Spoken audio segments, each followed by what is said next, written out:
찬송 88장 함께 하겠습니다.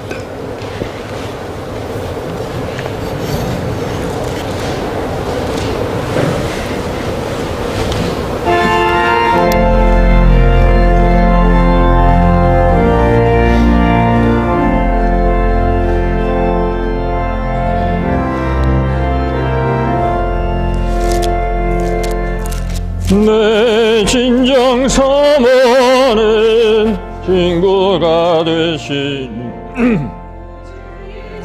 님은 아름다워라. 섬 밑에 가봐요 빛나는 새벽별 주님 영원할 길 아주 없도다.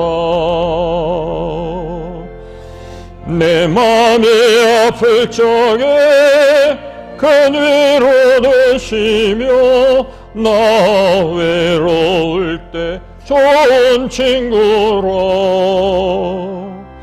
주는 저 산 밑에 외가 빛나는 새벽별 이 땅 위에 이길 것이 없도다. 내 맘의 모든 염려 이 세상 고락도 주님 항상 같이 하여 주시고 시험을 당할 때에 악마에게 겨를 즉시 물리시사 나를 지키네. 온 세상 날 버려도 주 예수 안 버려 끝까지 나를 돌아보시니. 주는 저 산 밑에 백화 빛나는 새벽별 이 땅 위에 비길 것이 없도다. 내 맘을 다해서 주님을 따르면 길이 나를 사랑하리니. 물고리 두렵지 않고 장검도 겁없네. 주는 높은 산성 내 방패시라. 내 영혼 먹이시는 은혜 누리고 나 친히 주를 뵙기 원하네. 주는 저 산 밑에 백화 빛나는 새벽별 이 땅 위에 비길 것이 없도다.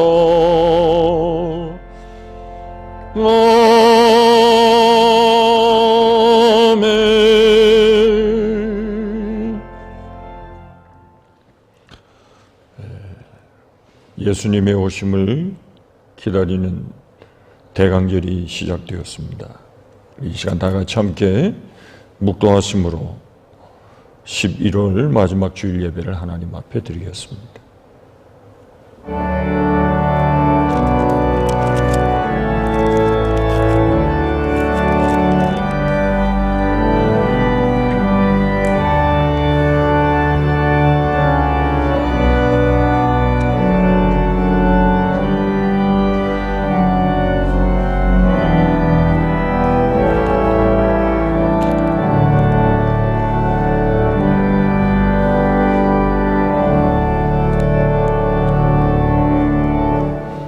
나는 시온의 의가 빛같이 예루살렘의 구원이 횃불같이 나타나도록 시온을 위하여 잠잠하지 아니하며 예루살렘을 위하여 쉬지 아니할 것인즉 이방 나라들이 내 공의를 뭇 왕이 다 내 영광을 볼 것이요 너는 여호와의 입으로 정하실 새 이름으로 일컬음이 될 것이며 너는 또 여호와의 손의 아름다운 관 내 하나님의 손에 왕관이 될 것이라.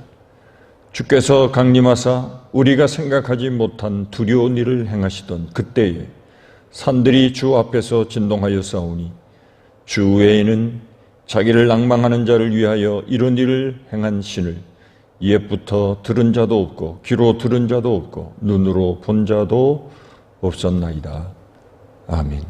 하나님은 영이시니 예배하는 자가 신령과 진정으로 주께 예배할지니라. 아멘. 다 같이 일어나셔서 27장 찬송 부르겠습니다.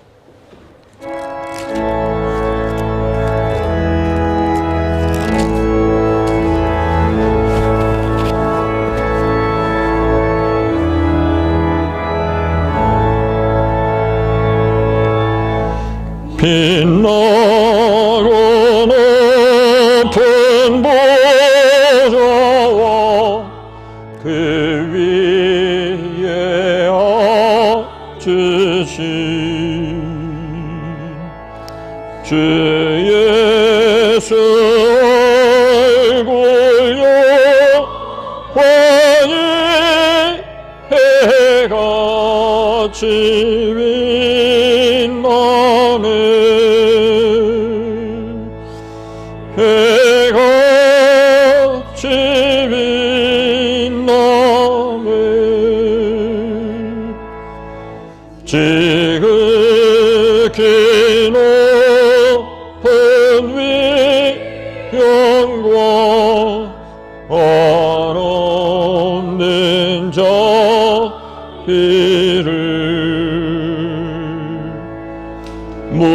무천사 소리하여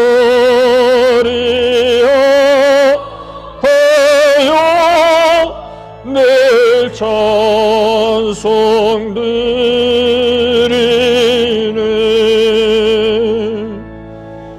늘 찬송 드리네.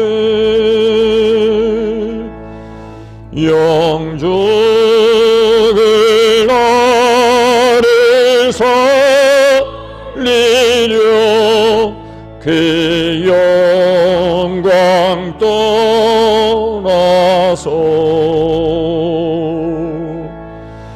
그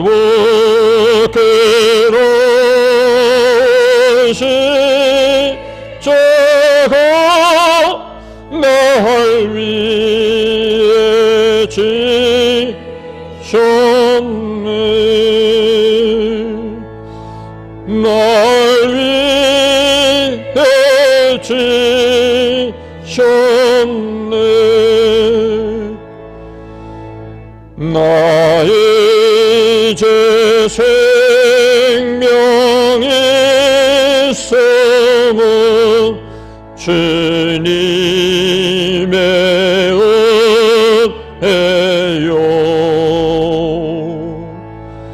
저 사망 권세의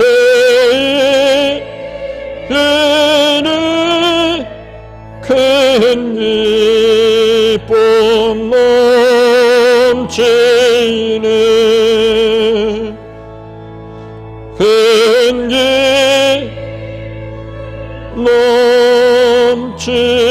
넘치네.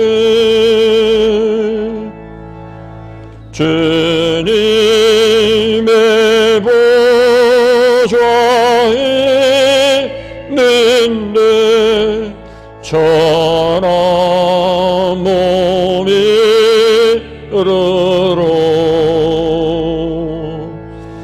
그 영광 몸소에 올 때 내 기쁨 넘치리. 내 기쁨 넘치리.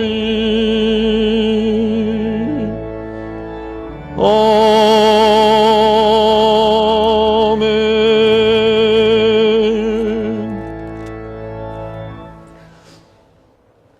교동문 115번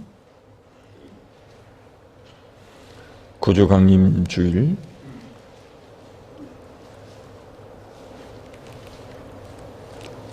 함께 교독하겠습니다.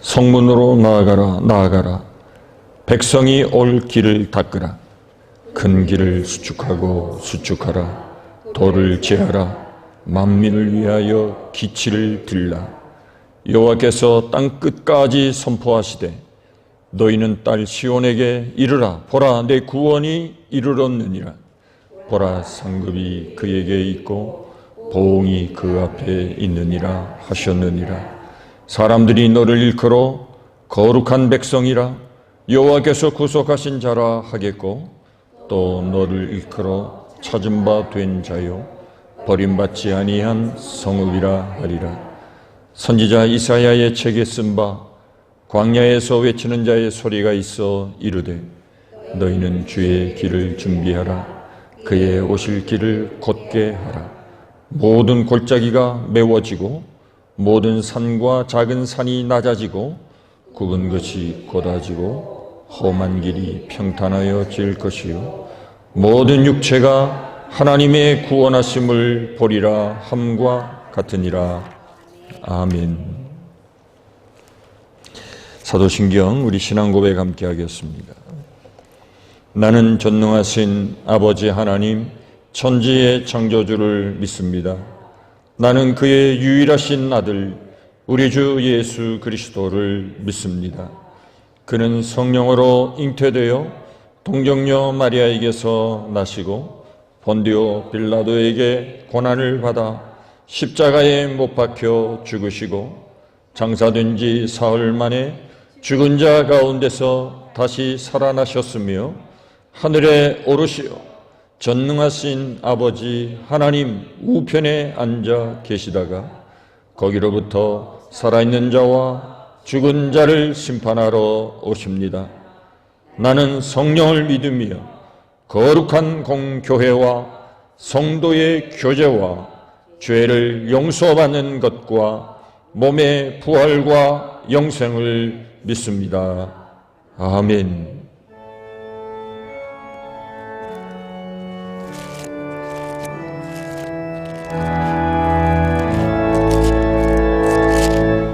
성부 성자와 성령 찬송과 영광 돌려보내세 대조로 지금까지 또 영원 무궁토록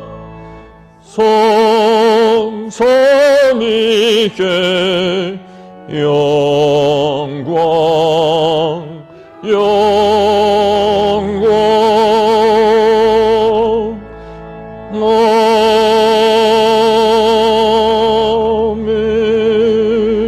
아멘. 자리에 앉으시기 바랍니다.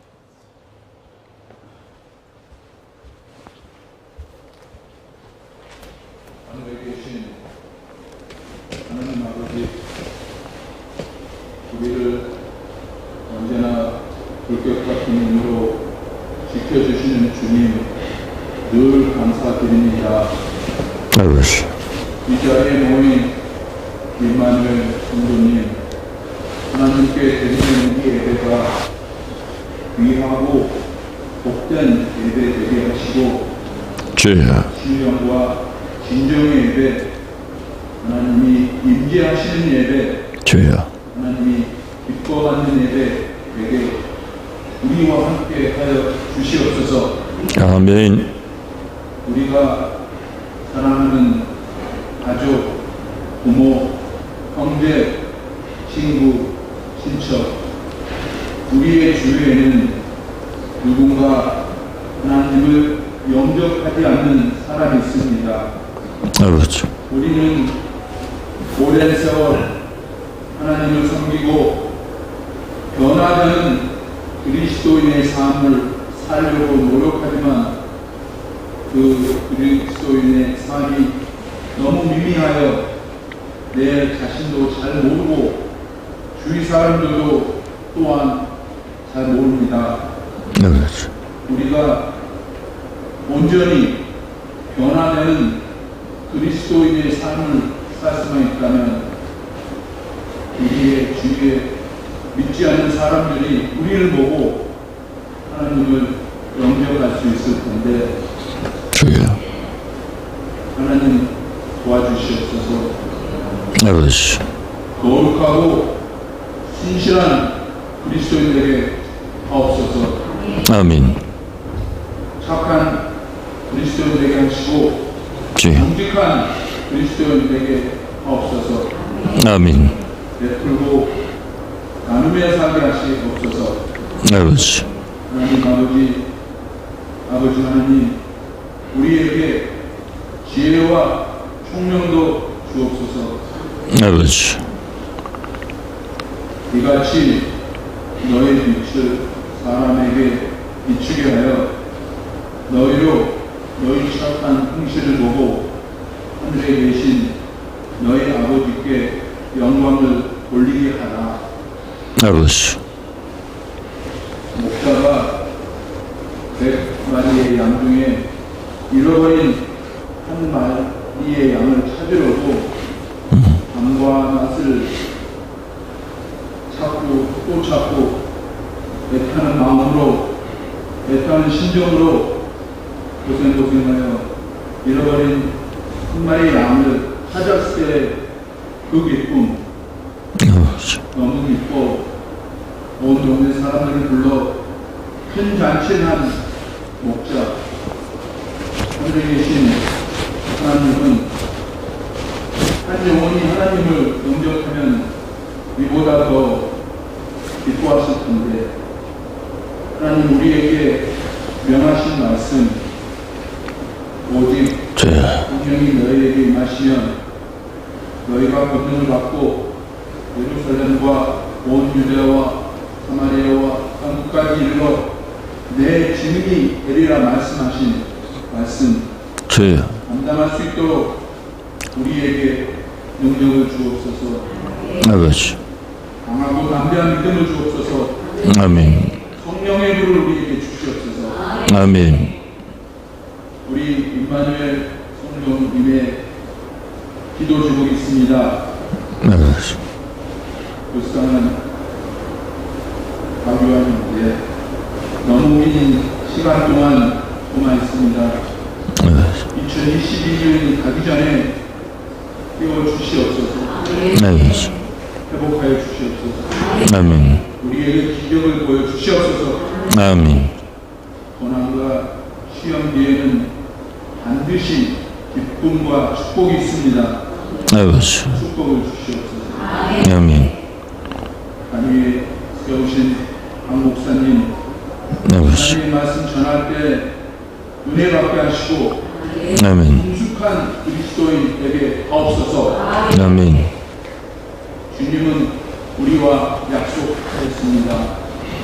내가 세상 끝날까지 너희와 항상 함께 있으리라고.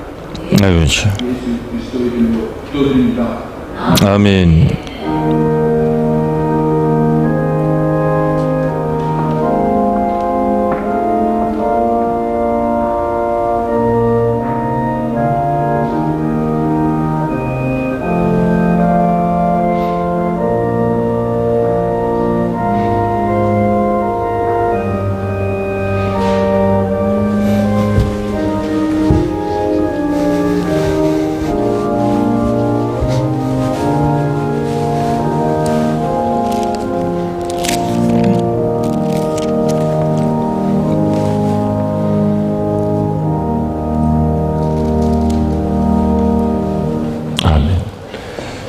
104장 찬송 부르겠습니다.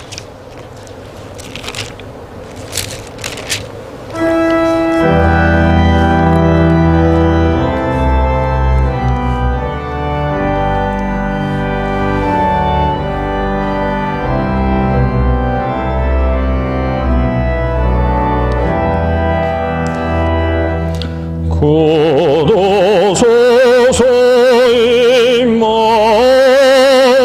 임마누엘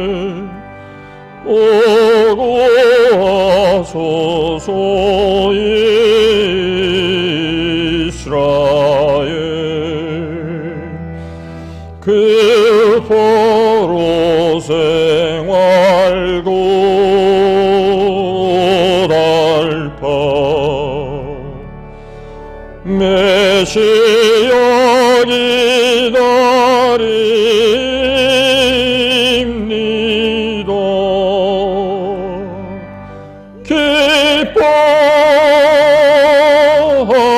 기뻐하라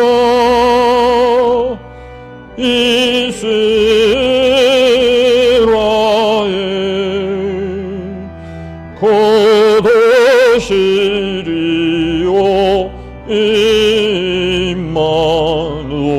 임마누엘 곧 오소서 지혜의 주 온 만물 질서 주시고 참 진리의 길 보이사 갈 길을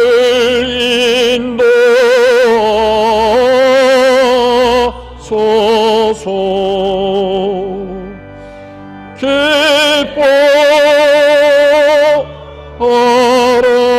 기뻐하라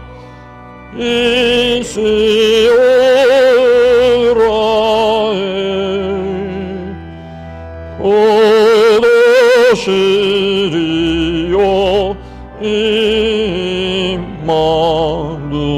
임마누엘 곧 오소서 소망의 주 만 백성 한 마음 이루어 시기와 분쟁 없애고 참 평화 채워 주옵소서.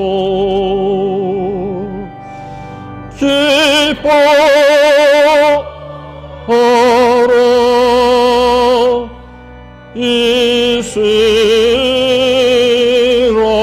이스라엘 곧 오시리요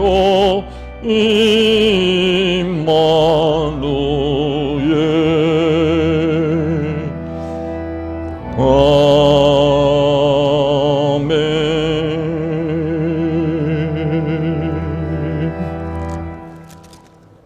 아멘. 오늘 우리 해주시는 말씀 마가복음 5장입니다.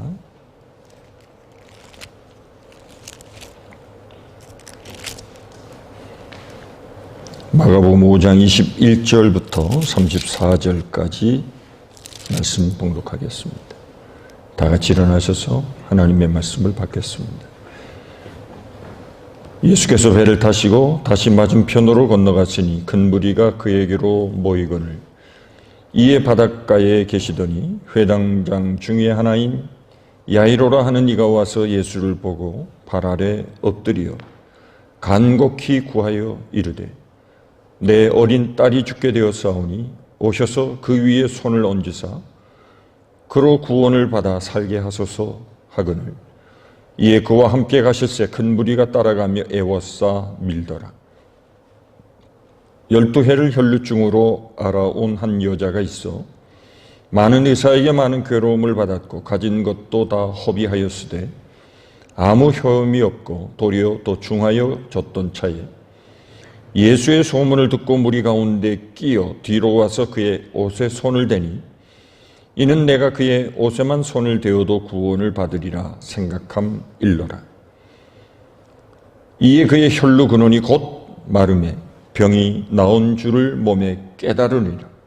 예수께서 그 능력이 자기에게서 나간 줄을 곧 스스로 아시고 무리 가운데서 돌이켜 말씀하시되 누가 내 옷에 손을 대었느냐 하시니 제자들이 여짜오되 무리가 애워싸 미는 것을 보시며 누가 내게 손을 대었느냐 물으시나이까 하되 예수께서 이 일 행한 여자를 보려고 둘러보시니 여자가 자기에게 이루어진 일을 알고 두려워하여 떨며 와서 그 앞에 엎드려 모든 사실을 여쭈니 예수께서 이르시되 딸아 내 믿음이 너를 구원하였으니 평안히 가라 내 병에서 놓여 건강할지어다.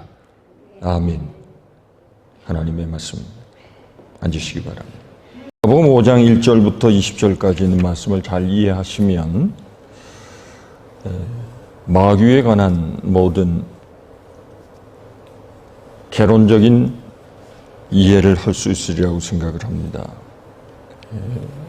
지난 수요일 날 말씀을 드렸기 때문에 참석하지 못하신 분들을 위해서 간단하게 그 앞에 귀신 들린 사람을 고치신 사건에 대해서 말씀을 드리고 오늘 본문의 말씀으로 연결하겠습니다.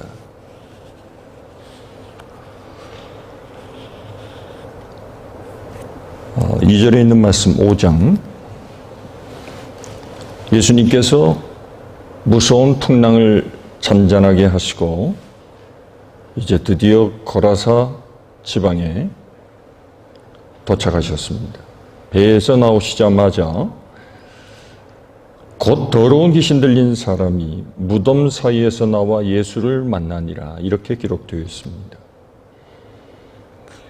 이 귀신 들린 사람이 살고 있었던 그 장소는 바로 무덤이었습니다. 마귀의 역사는 우선 추하고 혐오스럽습니다. 이 귀신들이 나중에 돼지떼에게로 들어가 몰사하는 이야기로 이 사건은 끝을 맺고 있습니다. 이 귀신과 돼지는 매우 상징적으로 어울리는 것입니다. 우리가 죄의 오염이 되면 우리는 마귀의 영역 안에 나도 모르게 들어가 살게 됩니다. 2절 3절에 있는 말씀처럼 귀신 들린 사람은 무덤 사이에서 살고 있었습니다. 그의 육신은 살아있었지만 그가 거하는 곳은 죽은 자의 장소인 무덤이었습니다. 어찌 보면 이 귀신 들린 자는 죽은 자와 방불한 사람입니다. 4절에 있는 말씀을 보시면 여러 번 고랑과 쇠사슬에 매였어도 쇠사슬을 끊고 고랑을 깨뜨렸다고 했습니다. 아무도 그를 제어할 수 없었습니다. 귀신 들린 자의 특징 가운데 하나는 매우 강력한 힘을 가지고 있다는 것입니다. 손과 발을 쇠사슬로 채웠지만 그것을 마치 고무줄을 끊어버리듯이 쉽게 끊어버렸습니다. 그가 가진 강력한 힘은 자신의 힘이 아닙니다. 마귀가 주는 힘이었습니다. 문제는 그는 힘을 가졌지만 그는 매우 불행한 삶을 살아가고 있었습니다. 그가 가진 힘은 선한 힘이 아니었습니다. 파괴하고 죽이는 힘이었기 때문에 그렇습니다. 분노가 폭발하면 제어가 되지 않습니다. 행동과 말도 매우 거칠어집니다. 물론 마귀는 이런 모습으로만 살아가지 않습니다. 고린도후서 11장에 보시면 마귀는 매우 광명한 천사로 나타날 때가 있습니다. 마귀의 속성은 속이는 일입니다. 거짓의 명수입니다.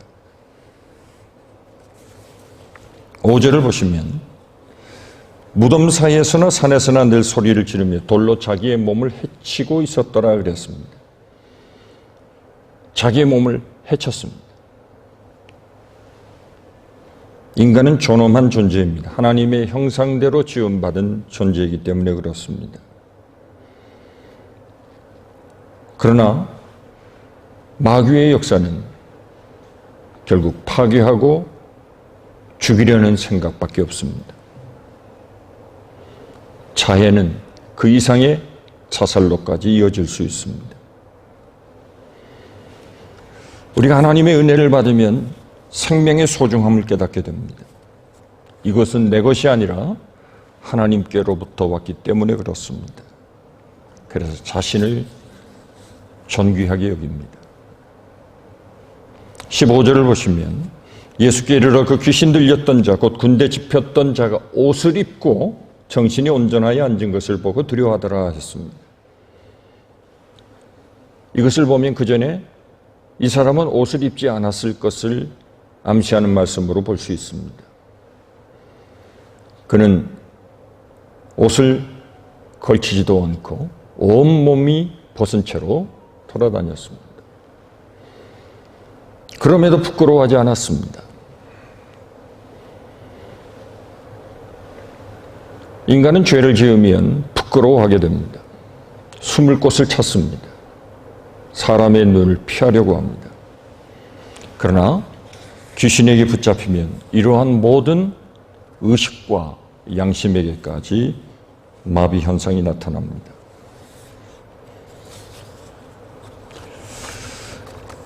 이런 귀신 들린 자를 예수님이 고쳐주셨습니다.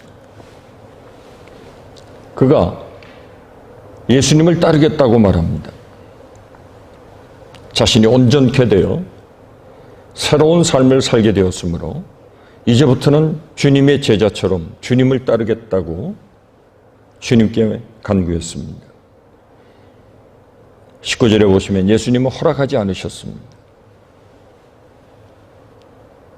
그래서 그는 자기 고향으로 돌아가서 자기에게 일어난 모든 일을 사람들에게 전파했다고 20절에 말씀하고 있습니다.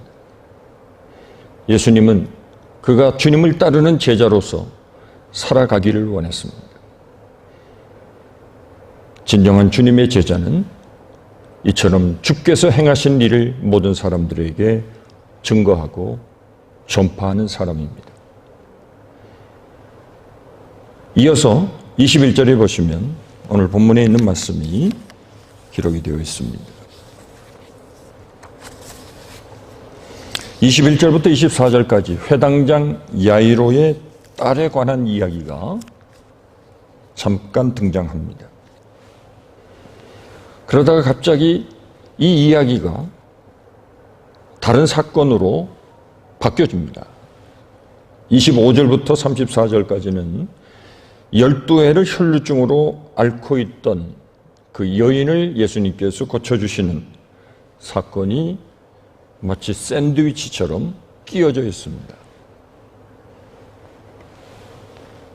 그리고 35절부터 다시 야이로의 이야기가 등장합니다. 그러니까 야이로의 딸을 고쳐주신 이 사건 중간에 혈루증 여인이 고침받는 이야기가 끼워져 있습니다. 23절을 보시면 회당장인 야이로라 하는 사람이 예수님을 먼저 찾아왔습니다. 23절에 있는 말씀처럼 간곡히 예수님께 요청했습니다. 내 어린 딸이 죽게 되었습니다. 오셔서 그 위에 손을 얹으사 그로 구원을 받아 살게 하소서. 딸을 고쳐달라는 간곡한 요청을 예수님께 했습니다. 지금 매우 위중해서 죽게 되었다고 했습니다. 죽기 직전이라는 것입니다. 예수님 빨리 오셔서 좀 고쳐주십시오. 다급하게 예수님께 부탁했습니다.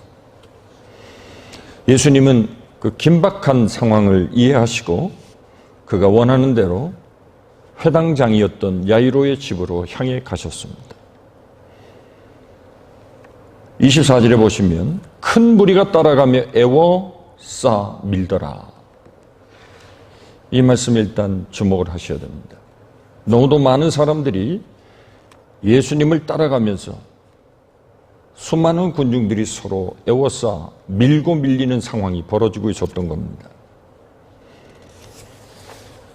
이때 한 사건이 벌어집니다. 12해를 혈루증으로 앓던 한 여인이 등장합니다. 이 혈루증은 유출하는 병입니다.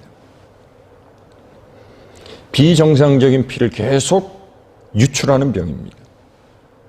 성경을 보시면 나병과 같이 유출병에 걸린 사람은 사실은 대중과 섞일 수가 없습니다. 접촉이 금지되어 있습니다. 이 병은 병 자체로도 고통스럽지만 모든 가족과 공동체로부터 격리가 되어야 됩니다. 나병 환자들도 마찬가지입니다. 어떤 종교적인 활동에도 참여할 수가 없습니다. 자신의 병을 앓는 것도 고통스럽지만 사랑하는 가족과 헤어져야 하는 그 고통은 이루 말할 수 없을 것입니다. 26절 보시면 이 병을 고치기 위해서 많은 의사에게 많은 괴로움을 받았고 가진 것도 다 허비했다고 했습니다. 아무런 병에 진척이 없었습니다. 아니 오히려 더 중해졌다고 했습니다. 그녀는 자신의 병을 고치기 위해서 많은 노력을 했습니다. 요즘으로 말하면 유명하다는 의사는 다 찾아다녔습니다. 많은 돈을 들여가면서 자신의 병을 어떻게 하든지 고쳐보려고 노력했습니다. 나았으면 좋았을 텐데 그 몸은 점점 더 힘들어져 갔습니다. 오늘 본문에서 강조하는 것은 당시 의학적인 수준을 논하는 것이 아닙니다. 초점은 그녀가 얼마나 정말 절망적인 상황에 지금 놓여 있는가를 강조하기 위해서 기록한 말씀입니다. 어떤 방법으로 해결할 수가 없습니다. 바로 이 여인이 그런 모습입니다. 몸도 마음도 지쳐 있습니다. 희망이 사라졌습니다. 바로 그때 그녀는 예수라고 하는 한 청년에 관한 이야기를 듣게 됩니다. 27절, 28절에 있는 말씀, 예수의 소문을 들었다고 했습니다. 그리고 무리 가운데 끼어 있습니다. 그리고 조용히 뒤로 가서 예수님의 옷자락에 손을 대었습니다. 이 여인의 마음에는 내가 그의 옷에 손만 대어도 내 병이 나을 것이다. 그렇게 생각하고 있었다는 겁니다. 마태복음 9장에도 같은 말씀이 기록되어 있습니다. 엘레게인이라는 단어로 사용되어 있습니다. 마음속으로 수십 번, 수백 번 다짐했다는 것입니다. 어떻게 하든지 예수님의 옷자락이라도 만져야지. 그러면 내 병은 나을 거야. 나을 거야. 나을 거야.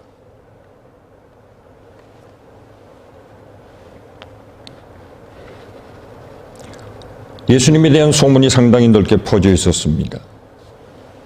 예수님을 만나기 위해서 찾아왔지만 예수님의 주변에는 이미 수많은 인파로 인해서 예수님에게 접근하기 어려워졌습니다. 예수님을 만날 수 있기는커녕 예수님 근처에도 갈 수가 없는 상황이 된 것입니다. 12년 동안 이 병을 앓았다면 자신의 몸도 가누기가 매우 어려울 정도의 연약한 몸이었을 것입니다. 아마도 군중 사이에 이리저리 떠밀리고 있었을 것입니다. 아마 포기하고 싶은 마음도 들었을 것입니다. 그러나 그녀는 포기하지 않고 있는 힘을 다해서 인파를 뚫고 예수님에게로 접근했습니다. 마침내 예수님 가까이에 다가갔지만 사실 그녀는 부정한 상태에 있었습니다. 정말 예수님의 기도를 받고 싶었지만 그를 형편이 되질 못했습니다. 예수님 앞에 나설 용기가 나지 않았습니다. 자신의 병을 고백하는 순간 사람들에게 쫓겨날 것입니다. 그러나 그가 늘 마음속으로 다짐했던 것처럼 예수님의 옷가만 만져도 내 병은 나을 것이다. 이 생각을 마침내 실행에 옮겼습니다. 그 옷자락에 손을 대었습니다. 29절을 보시면 그 순간 혈루의 근원이 곧 마름에 병이 나온 줄을 자신이 깨닫게 되었다고 했습니다. 복음서에 예수님이 병을 고쳐주시는 사건은 대부분 예수님께서 직접 대면하시고 직접 치유하시는 내용이 기록되어 있습니다. 그런데 여기서는 아닙니다. 예수님의 의지와는 전혀 상관없이 이 여인이 일방적으로 주님의 옷에 손을 댄 것입니다. 그런데 기적이 일어났습니다. 여기에 초점은 예수님의 옷에 손을 대었다는 것에 있지 않습니다. 예수님의 옷에 무슨 특별한 영험이 있어서 이러한 일이 일어난 것으로 오해해서는 안 됩니다. 내가 옷을 만져도 내 병이 나을 것이라고 하는 믿음을 그녀가 가지고 있었다는 것입니다. 이 여인이 드러낸 믿음은 특별한 것이 아닙니다. 정말 주님 앞에 나설 용기가 없었습니다.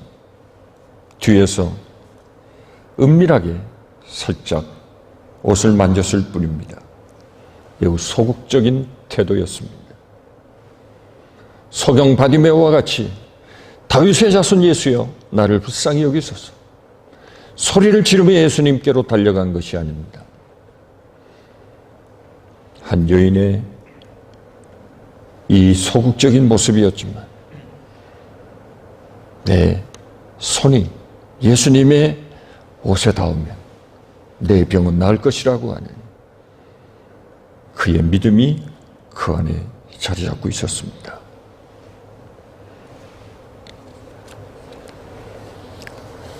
어찌 보면 연약한 믿음이라고 말할 수 있습니다. 그러나 분명한 것은 예수님은 옷을 만지기만 해도 나을 것이라고 믿었던 그녀의 이 모습을 매우 귀하게 여기셨다는 것입니다. 비록 작은 믿음, 연약한 믿음, 부끄러워서 행했던 모습일지라도 예수님은 그녀에게 풍성한 은혜를 베풀어 주셨습니다. 그렇습니다. 우리의 믿음에 비해서 주님이 우리에게 베푸시는 은혜는 놀랍습니다. 그 자비는 너무도 큽니다. 하나님은 작은 믿음만 가지고 나아가도 절대 우리를 외면하지 않으십니다. 조금이라도 마음을 열고 믿음으로 주님 앞에 나아가면 우리의 기대 이상으로 강력한 은혜를 베풀어 주십니다. 상상해 보십시오. 지금 예수님 주변에는 수많은 인파들로 에워싸여져 있었습니다. 그리고 밀고 밀리는 상황이 벌어지고 있었습니다. 그러다 보면 어쩔 수 없이 예수님과의 접촉이 일어났을 것입니다. 어떤 사람들은 예수님의 옷을 만지는 사람도 있었을 것입니다. 팔을 껴안는 사람도 있었을 것입니다. 그러나 예수님의 옷에 접촉이 일어났다고 모든 사람들에게 역사가 나타난 것은 아니었습니다. 예수님과 가까이 있다는 것만으로 기적이 일어난 것이 아니라는 것이죠. 믿음의 문제였습니다. 예수님은 우리의 마음을 잘 아십니다. 작은 믿음이지만 그 믿음으로 주님 앞에 나아갈 때 주님은 놀라운 일들을 이루어 주십니다. 주님은 간절한 마음으로 손을 내미는 그 손길을 결코 외면하지 않으십니다. 예수님은 놀라운 영적인 감지력을 가지고 계셨습니다.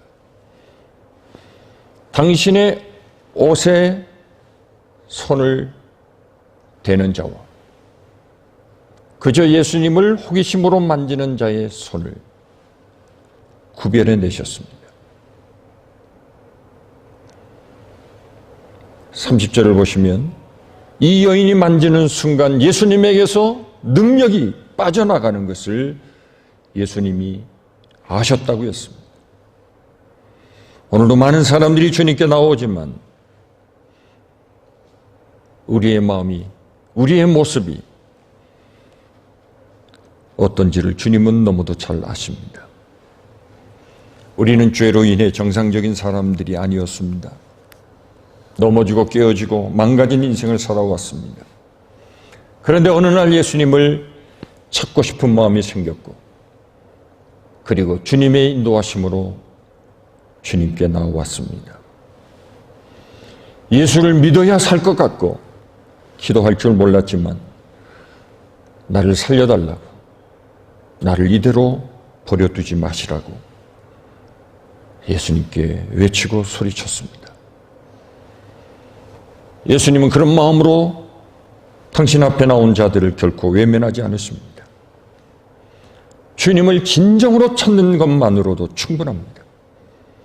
예수님은 가시던 길을 멈추시고 제자들에게 질문하셨습니다. 30절에 그 능력이 자기에게서 나간 줄 곧 아시고 무리 가운데서 돌이켜 말씀하시되 누가 내 옷의 손을 만졌느냐. 혈루병이 나온 기적은 지금 예수님과 이 여인만이 아는 비밀된 사건입니다. 예수님이 그냥 지나가시면 단순한 하나의 해프닝으로 끝날 수도 있었습니다. 그런데 예수님은 돌이켜보시고 이 여인을 찾으셨습니다. 이 질문에 제자들은 또 동문서답을 하고 있습니다. 31절, 제자들이 여짜오되 무리가 애워싸 미는 것을 보시며 누가 내게 손을 대었느냐 물으시는 것입니까? 제자들은 예수님의 질문을 매우 황당스러워했습니다. 지금 예수님의 옷에 손을 댄 자가 이거 보십시오. 얼마나 많겠습니까? 예수님 이런 것에 신경 쓰지 마시고 그냥 가시던 길을 가시죠. 아마 이런 투로 대답한 것 같습니다. 제자들은 예수님이 괜한 일에 신경을 쓴다고 생각할 수 있었을 것입니다. 사실 이 여인과의 접촉은 율법의 의식법의 저촉이 되는 것입니다. 이것을 공개하면 사실 많은 사람들에게 혼란을 줄 수 있습니다. 불결한 사람과 접촉했다면 접촉한 예수님도 불결해지는 것이고 이 여인은 마땅히 법을 어긴 것이 됩니다. 무엇보다도 수많은 인파 속에서 병든 한 여인이 이런 일을 했다는 이 일은 너무도 쉽게 여기고 지나갈 수 있는 일입니다. 그러나 예수님은 기어이 이 여인을 찾아내셨습니다. 여기서 주님이 어떤 분이신가를 우리에게 너무도 잘 보여주고 있습니다. 혈루증 여인의 입장에서 보면 매우 두려운 일입니다. 자신의 행색은, 자신의 몰골은 형편없습니다. 자신의 모습을 드러내고 싶지 않았을 수 있습니다. 그러나 예수님께서 누가 내 옷에 손을 대었느냐 말씀하실 때 그녀는 자신에게 이런 일이 일어난 것을 숨기고 싶지 않았을 것입니다. 그는 두려운 마음으로 주님 앞에 나섰습니다. 아무리 보아도 이 여인을 찾아야 할 이유는 본문 속에서 보이지 않습니다. 무엇보다도 회당장 야이로의 입장에 생각해 보면 더욱 그렇습니다. 딸이 죽어가는 상황 속에서 예수님이 이렇게 시간을 지체할 필요가 없습니다. 누가 보아도 이 혈루증 여인은 주님이 지나가신 길을 가로막은 방해자로 보일 수밖에 없습니다.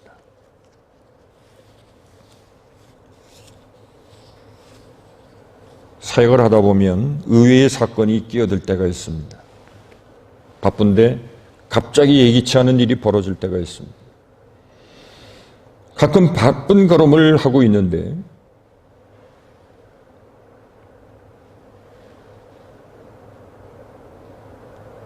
어려운 일과 긴급한 일들이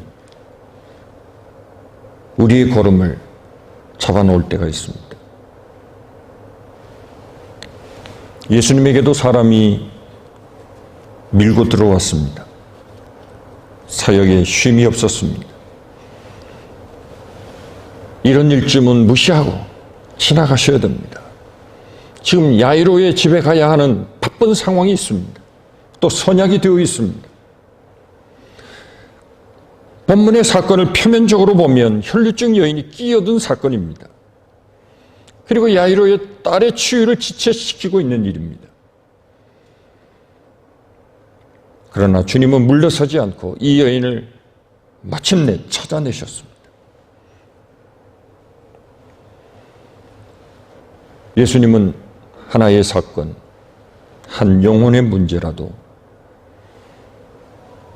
가볍게 다루지 않으셨습니다. 주님의 모습에서 진정한 목자의 마음을 볼 수 있습니다.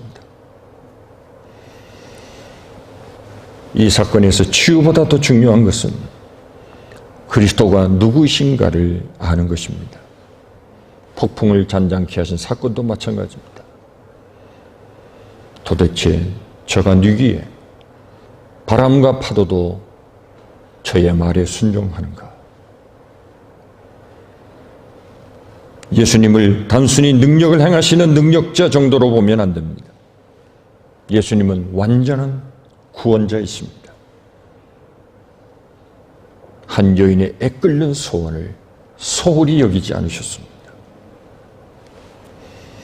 주님은 당신의 옷에 손을 댄 이 여인의 마음을 헤아리고 계셨습니다.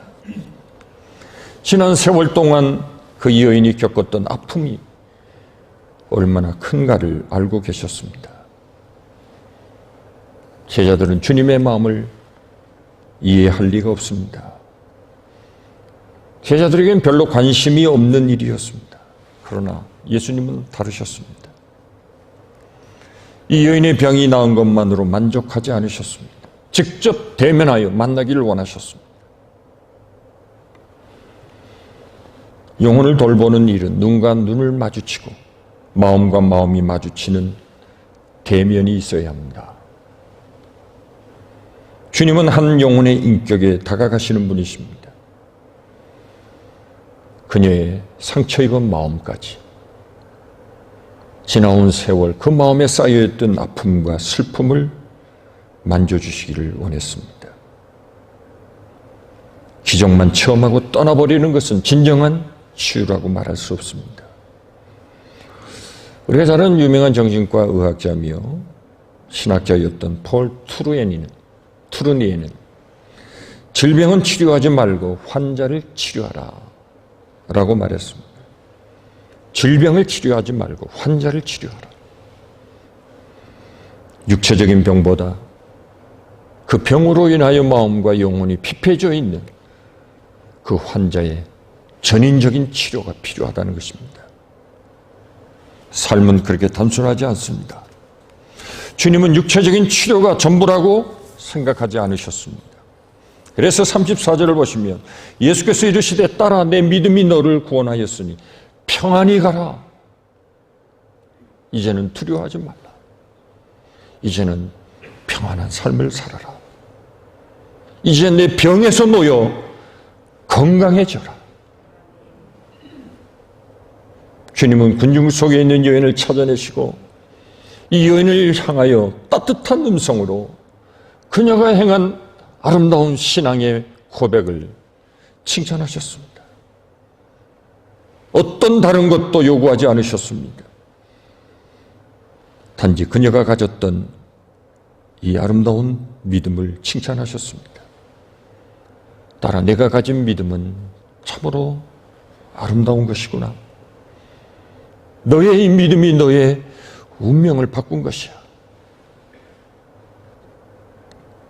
예수님은 아낌없이 칭찬해 주셨을 것입니다. 작은 믿음이라도 상관없습니다. 그 믿음이 이 놀라운 기적을 나타낸 것입니다. 겨자씨만한 믿음이라 할지라도 그 믿음을 통해서 산을 옮길 수 있다고 예수님은 말씀해 주셨습니다.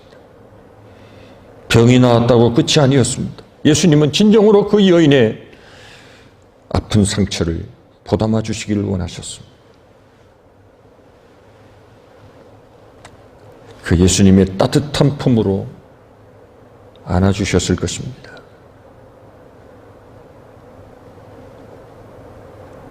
그 여인을 향해서 뭐라고 부르셨습니까? 따라, 이렇게 부르셨습니다. 따라. 정다운 부름입니다. 혈루증 여인에게는 그 오랜 시간 동안 들어보지 못한 따뜻한 음성일 것입니다. 마치 아버지가 딸을 부르듯이 따라. 그 부르심은 여인을 치유하기에 충분한 음성이었습니다. 육신의 질병은 고침받았다가도 언젠가는 죽습니다. 진정한 치유는 이렇게 주님과의 관계가 회복되는 것입니다. 따라 평안히 갈지어다. 12년간의 그녀의 아픔과 고통을 한꺼번에 씻어주시는, 그리고 그의 앞날을 축복해 주시는 주님의 사랑의 음성이었습니다. 일시적인 육체의 회복만이 아니라 영원한 영육의 회복을 선포해 주신 것입니다. 내 병에서 놓여 건강할지어다. 완전한 치유를 선포하셨습니다. 이미 여인은 혈루의 근원이 마른 기적을 체험했습니다. 그러나 예수님은 진정으로 너를 묶고 있는 모든 병에서 자유함을 얻고 평안함과 건강한 삶을 살 것을 축복해 주신 것입니다. 오늘 주님은 매우 바쁜 걸음으로 회당장 야이로의 집을 향하여 가시다가 한 여인을 위하여 걸음을 멈추신 사건입니다. 주변의 사람들은 속이 탔습니다. 빨리 가셔야 될 텐데. 저 야이로의 딸이 죽으면 어떡하나. 그럼에도 주님은 한 여인에게 모든 것을 다 쏟아부으셨습니다. 마가복음은 이 장면을 매우 중요하게 다루며 우리에게 보여주고 있습니다. 주님은 바쁜 일이 전혀 없으신 것처럼 행동하고 있습니다.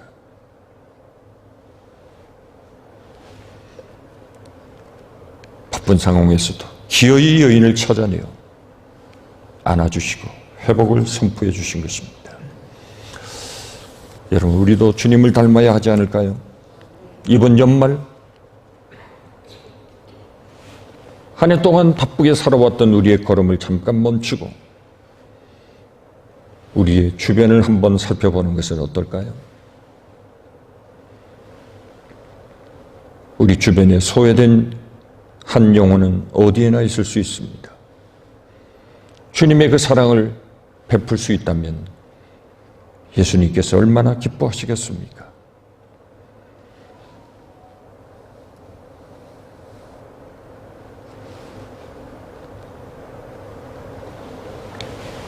예수님은 그 여인을 찾아 다가가신 것입니다.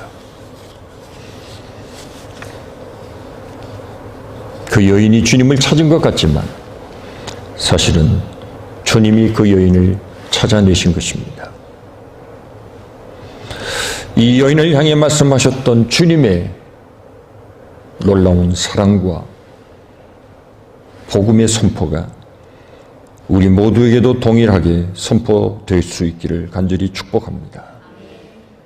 주님의 그 사랑, 우리는 우리의 가슴을 어루만져 주시고 우리를 구원해 주신 주님의 그 사랑의 마음으로 우리의 주변을 돌아보고 소외되고 고통받는 많은 분들에게 주님의 그 사랑이 흘러갈 수 있기를 기도하며 따뜻한 한 해를 마감할 수 있는 저와 여러분 모두가 될 수 있기를 간절히 축원합니다. 기도하겠습니다. 하나님 감사합니다. 우리에게도 이런 믿음을 주시옵소서. 주님의 겉옷만 만져도 내 병이 나을 것이다. 이 여인은 수많은 군중과 인파를 뚫고 주님 뒤에서 주님의 옷자락을 만졌습니다. 우리에게도 이런 믿음이 있게 하시고 이 귀한 믿음을 주님의 은혜로 우리의 모든 문제가 해결되며 주님의 사랑과 긍휼과 자비가 우리에게 차고 넘치는 주님의 음성을 듣는 우리 모든 성도들이 되게 하여 주옵소서. 우리를 고쳐주시고 회복시켜 주시며 평안하게 모든 질병에서 놓여 건강하게 살아가는 영육의 강건한 은혜가 우리 모든 성도들과 함께하여 주옵소서. 예수님의 이름으로 기도하옵나이다. 아멘. 105장 찬송 부르겠습니다.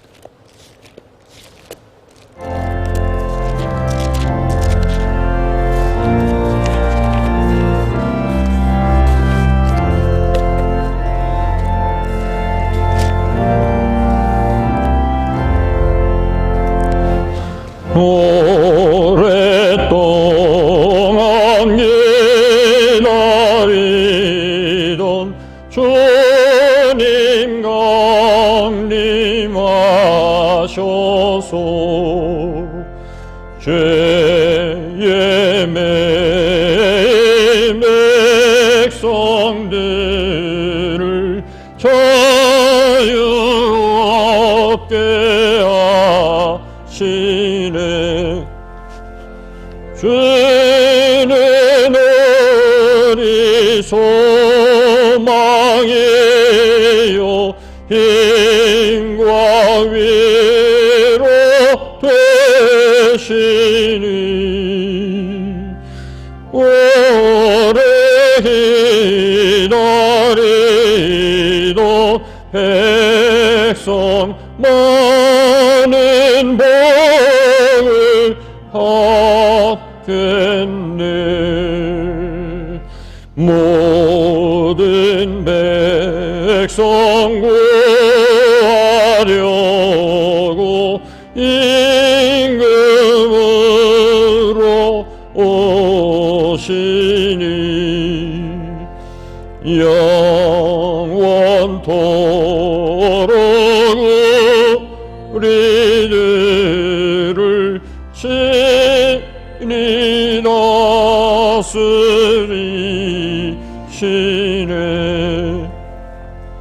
죄로 상한 우리 마음 은혜로서 고치고 주의 빛난 보좌 앞에 이르도록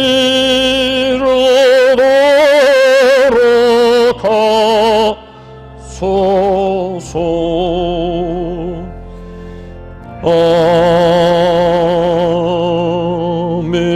아멘.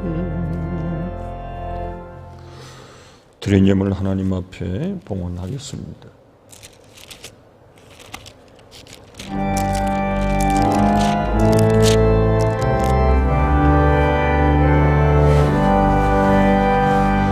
나의 보리니 주여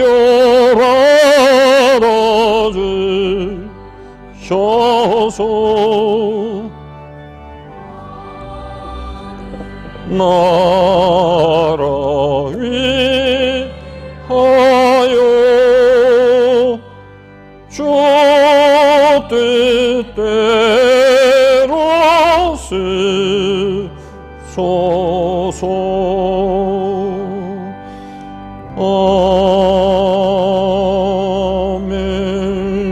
아멘. 기도하겠습니다. 하나님 감사합니다.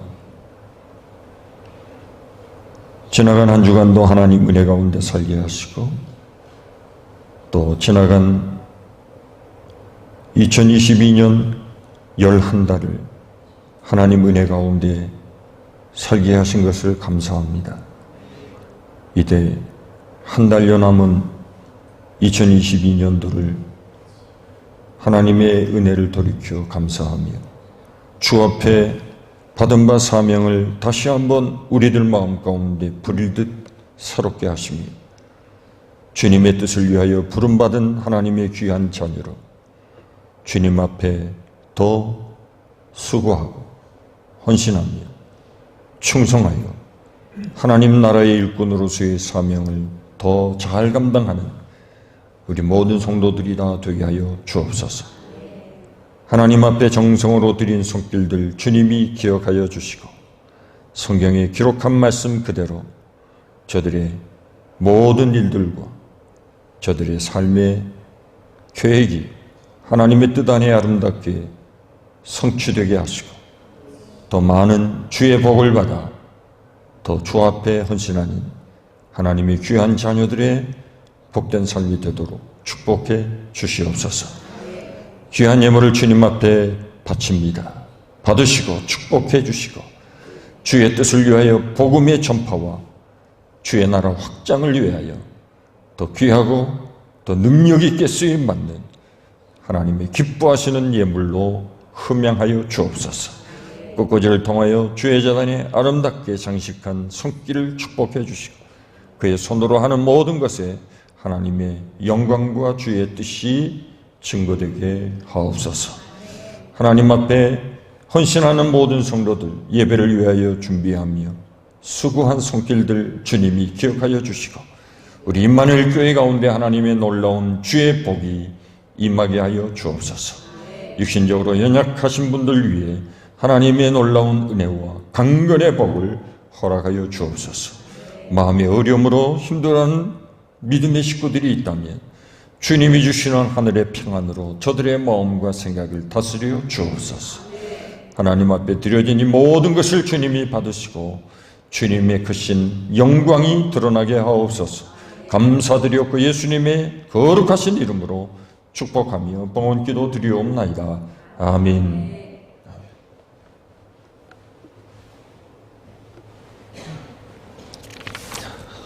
광고 말씀 간단히 드리겠습니다.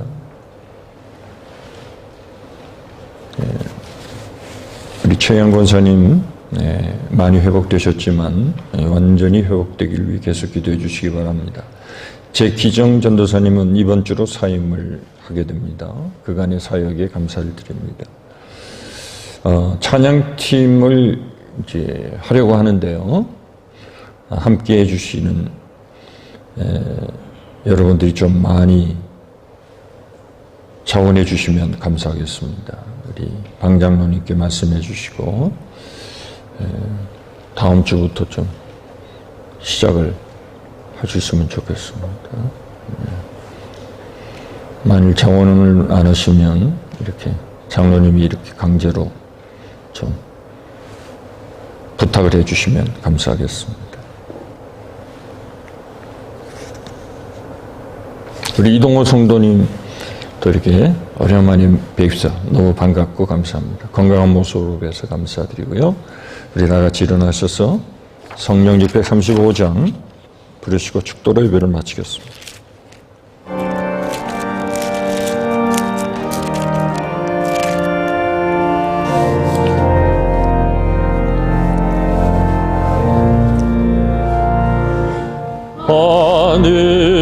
하늘에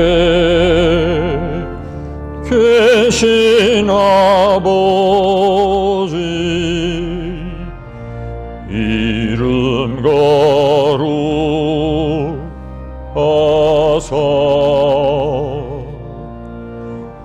주님 나라 임하시고 뜻이 이루어지다.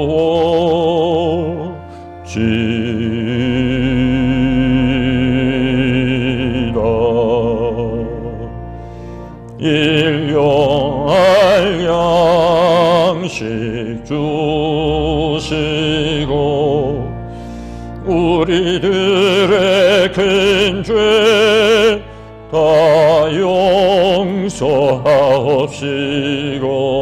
또 시험에 들게 마시고 악에서 구원하소서.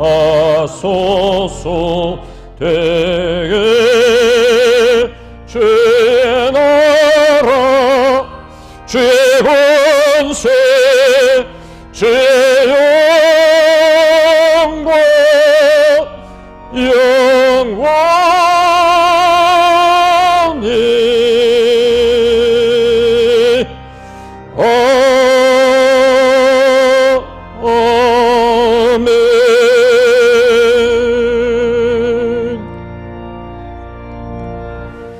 이제는 우리 구주 예수 그리스도의 구속의 은혜와 하나님 아버지의 그 무한하신 사랑하심과 성령님의 감화 감동 내재 충만 교통 역사하시는 은혜가 이 땅에 하나님의 은혜 가운데 부름받아 작은 믿음이지만 부족하지만 하나님의 부르심에 순종하는 하나님의 귀한 자녀들의 삶을 통하여 주의 살아계심과 우리 주의 놀라우신 사랑을 온 세상 모든 사람들에게 선포하며 주께서 우리의 구원자가 되시는 기쁨의 좋은 소식을 온 세상에 선포하기를 원하는 하나님의 귀한 백성들 가운데 이 일을 위하여 세워주신 우리 임마누엘 교회 가운데 이제로부터 영원토록 항상 우리와 함께 하시기를 간절히 축원하옵나이다.